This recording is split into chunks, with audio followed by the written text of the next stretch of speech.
In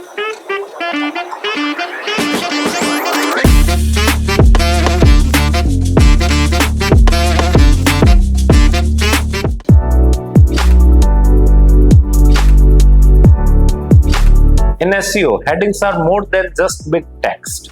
They structure your content for both users and search engines. Today we will focus on H2 and H3 tags, explaining what they are, why they matter, and how to use them effectively.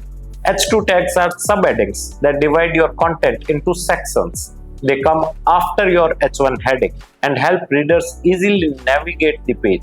Search engines also use them to understand your topic hierarchy. H3 tags are subheadings under H2 tags. They provide more detailed breakdowns, helping to organize complex topics into smaller, digestible chunks. H2 and H3 tags improve content structure, which make it easier for search engine to scan and index. They also help match your content to specific keyword phrases. Headings make content easier to read. Visitors can quickly find the section they want, which lowers bounce rate and keeps them engaged. Placing relevant keywords in your H2 and H3 tags can boost relevance for those terms, but avoid keyword stuffing.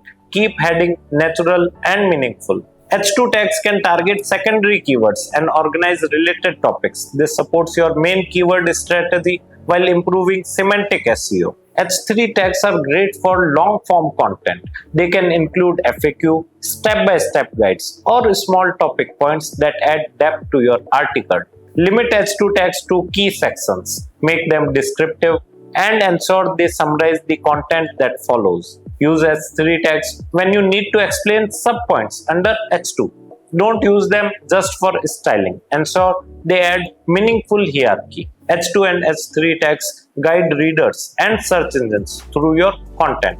They improve structure, keyword targeting, and user experience, all essential for SEO performance. Start using H2 and H3 tags strategically in your content, structure your page well, target keywords naturally, and watch your SEO improve. For more SEO tips, like, share, and subscribe. To know more about this topic in detail or to enroll in our online course, click on the link given in the video description below. Thank you.